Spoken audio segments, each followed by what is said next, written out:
Hai sahabat, kembali lagi dengan aku Rian Emilia. Apa kabar? Udah lama banget aku nggak berbagi video dengan kalian, khususnya video diet. Karena selama masa pandemi ini aku sibuk, satu diantaranya aku sibuk buat kue dan pastinya aku juga sibuk makan. Alhasilnya berat badan aku nambah dari 56 kilo menjadi 63 kilo. Sekarang aku akan membuat challenge atau tantangan turun berat badan selama 1 minggu atau 7 hari. Target kita turun adalah 3-5 kilo dalam seminggu. Silakan kalian ikuti perjalanan diet aku selama 7 hari ini. Semoga berhasil ya. Aku juga akan berbagi tips diet ala aku selama ini. Nah, tahun 2019 lalu aku berhasil menurunkan berat badan dari 78 kilo menjadi 5. Nah, sebelum memulai diet, kita harus tahu ilmunya dulu. Jadi sekarang aku akan membagikan tips diet ala aku. Ini benar-benar aku praktekin, bukan hanya aku pelajari teorinya aja.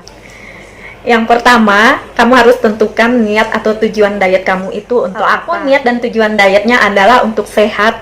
Sebelum aku diet, berat badan aku 78 kilo. Aku sering merasa pusing, sering merasa mual. Akhirnya aku periksa ke dokter. Terus dokternya bilang kalau aku kena kolesterol, kena asam urat juga. Dari situ aku mulai takut. Dan dokter juga saranin aku untuk diet agar aku lebih sehat. Berawal dari situ aku mulai searching di internet bagaimana cara diet yang sehat. Nah, itu tadi tips pertama, sukses menjalani diet. Sekarang tips kedua. Tips kedua, kita harus punya target dalam menjalani diet ini. Kamu harus tentukan berapa lama kamu bisa berhasil untuk menurunkan berat badan. Kemarin aku targetnya 3 bulan. Jadi dalam 3 bulan aku punya target turun berat badan sebanyak 25 kilo. Dan pastinya kita harus melakukan diet tersebut secara konsisten ya. Jangan bolong-bolong atau setengah-setengah selama 3 bulan tersebut. Tips ketiga adalah pola makan. Yang dimaksud dengan pola makan di sini adalah jadwal makan dan apa yang kamu makan. Berkaitan dengan jadwal makan, kamu harus mengatur jadwal makan kamu secara konsisten setiap harinya. Mulai dari sarapan, makan siang, kemudian makan malam. Kalau aku, sarapannya dimulai dari jam 7 sampai jam 8 pagi. Makan siangnya dimulai dari jam 11 sampai jam 12 siang. Kemudian untuk makan malam dimulai dari jam 5 sampai jam 6 sore. Jadi aku nggak makan melewati jam 6 sore. Karena menurut teori yang aku baca, saat kita makan di atas jam 6 sore, nggak baik buat kesehatan kita. Nah, salah satu akibat ketika kita makan di atas jam 6 malam adalah dapat menambah berat badan kita alias membuat badan kita gendut.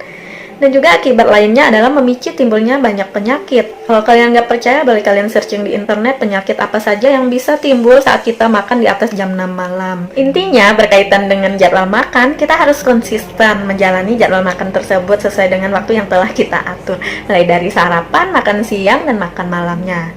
Berikutnya, pola makan yang berkaitan dengan apa yang kita makan. Apa yang kita makan itu harus kamu perhatikan. Kamu harus makan makanan clean food. Apa sih yang dimaksud dengan clean food? Baiklah, saya akan menjelaskan apa yang dimaksud dengan clean food. Clean food kita sebut juga dengan makanan bersih, yaitu makanan yang tidak banyak mengandung lemak jahat, tidak banyak mengandung kolesterol dan karbohidrat, tetapi makanan yang banyak mengandung protein, mengandung lemak yang baik, dan juga karbohidrat yang berguna untuk kesehatan tubuh kita. Pertama, protein. Dari mana sih kita bisa mendapatkan protein yang baik untuk diet? Protein yang baik untuk diet dapat kita peroleh secara hewani maupun nabati. Secara hewani bisa kita peroleh dari daging dada ayam rebus dan ikan. Sedangkan secara nabati kita peroleh dari kacang-kacangan seperti tempe, kedelai, tahu, dan jenis kacang-kacangan yang lainnya. Yang kedua, karbohidrat kompleks. Karbohidrat kompleks bisa kita peroleh dari sayur-sayuran dan buah-buahan hijau yang segar. Buah-buahan yang saya konsumsi adalah pisang, jeruk, pepaya. Sesekali saya mengonsumsi buahan yang lainnya seperti mangga, apel, alpukat. Untuk sayuran, saya banyak mengonsumsi brokoli, buncis, kacang panjang, kol, dan ubi jalar. Yang ketiga adalah lemak yang baik. Pastinya lemak yang baik diperlukan oleh tubuh agar tetap sehat dalam menjalani diet. Lemak yang baik bisa kita peroleh dari susu rendah lemak alias susu low fat. Saya mengonsumsi susu low fat dengan merek Tropicana Slim. Bisa kalian dapatkan di minimarket terdekat. Nah, itu berkaitan dengan apa makanan yang harus kita makan. Ingat ya, makanan yang harus kita makan, makanan yang mengandung karbohidrat kompleks, protein, dan lemak yang baik untuk tubuh. Selain itu, ada hal yang harus kamu perhatikan juga, yaitu cara pengolahan makanan tersebut. Walaupun kamu sudah menggunakan makanan clean food, tapi kalau pengolahan makanannya tidak benar, maka proses diet kamu tidak akan berhasil. Dalam menjalani diet, kamu sangat tidak disarankan menggoreng atau menggunakan minyak dalam memasak. Baiknya, kamu menggunakan cara merebus atau mengukus makanan tersebut. Boleh sih kalian menggunakan minyak, tapi jenis-jenis minyak seperti minyak zaitun dan juga minyak kelapa. Memang sih harganya agak mahal. Jadi alangkah lebih bagus dan ekonomis direbus dan dikukus aja. Itu saran saya. Oh iya, selama diet, aku nggak konsumsi minuman, makanan yang manis. Aku juga nggak konsumsi gorengan. Jadi selama diet ya aku selalu minum air putih yang aku isi dengan potongan lemon dan jeruk.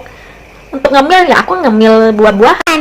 Untuk gorengan memang sama sekali nggak aku konsumsi. Kalian tahu kan gorengan itu banyak sekali mengandung lemak jahat. Kalau kalian konsumsi itu maka diet kalian tidak akan berhasil. Malah bisa memicu timbulnya penyakit. Kita masuk tips yang terakhir. Tips terakhir dalam menurunkan berat badan adalah olahraga. Olahraga sangat penting kita lakukan. Olahraga bisa kita lakukan kapan aja dan dimanapun. Kapannya itu bisa pagi, bisa siang, sore, dan malam. Kalau aku lebih banyak melakukan olahraga di sore hari pas aku pulang kerja.